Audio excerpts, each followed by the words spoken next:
Éric Jean, éleveur au vin à Pierreville, qui se trouve dans le 04, et 55 hectares en polyculture élevage et 250 produits.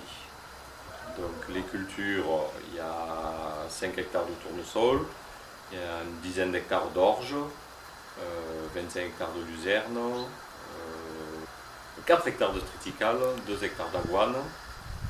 Je fais du sorgho fourragé, 3 hectares de sorgho fourragé pour alimenter les brebis l'été, et puis des prairies naturelles, une dizaine d'hectares de prairies naturelles. Je suis tombé dedans quand j'étais petit. Voilà, je suis tombé dedans. Voilà. Mais c'est surtout, de toute façon, on a un métier et on ne devrait pas l'appeler un métier, mais c'est une passion. Il faut d'abord que ça plaise, parce qu'il faut être un peu fou pour faire ça.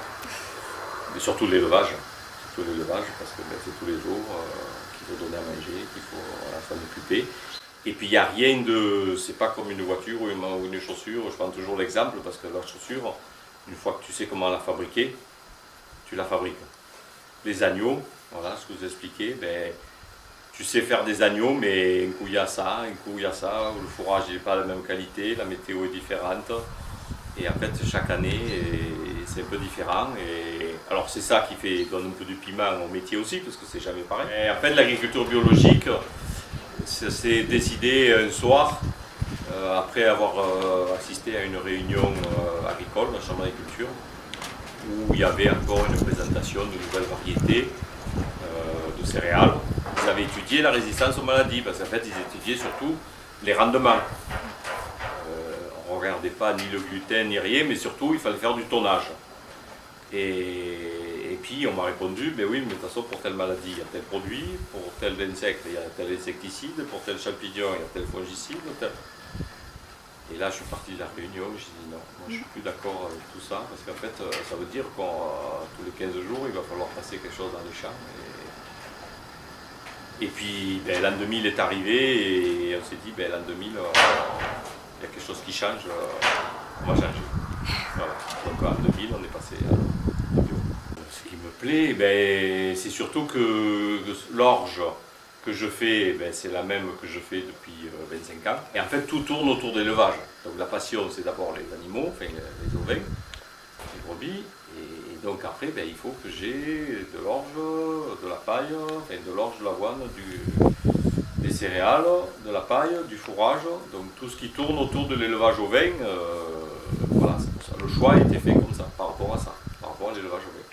Ben, j'ai choisi de participer parce que, ben, comme vous le voyez, j'aime expliquer aux gens. Et voilà, il y a beaucoup de choses que les gens ne savent plus.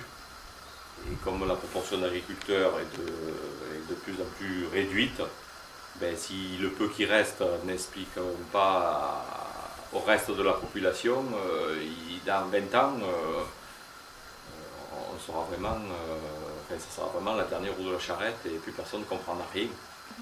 Parce qu'on ne l'aura pas transmis. Parce que je pense que tout le monde se nourrira, toujours. Donc il faudra bien manger quelque chose. Même les végétariens. C'est vrai qu'il y avait des végétariens, une dame là, elle mangeait du fromage, mais elle n'avait pas réalisé que pour faire du lait, et que le fromage venait avec du lait, mais que le lait, il fallait que la chèvre soit en gestation. Et pour après avoir du lait et du fromage. Et donc si elle était en gestation, ça voulait dire qu'il y avait eu un chevreau.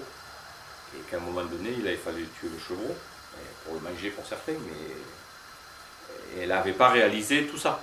Et c'est vrai que ça, c'est un peu dommage. Donc l'expliquer ça, mais après la relation, c'est aussi le retour. Voilà, c'est pour ça que nous, par rapport au point de vente collectif qu'on a créé, ben, quand les gens reviennent et qu'ils vous disent, ben voilà, on a mangé du gigot, on s'est régalé, on a mangé des côtelettes, ou votre huile de tournesol, elle est très bonne. Voilà, on a un retour, donc il y a quand même une relation qui se crée entre deux personnes et c'est ce qui est normalement la vie d'une société.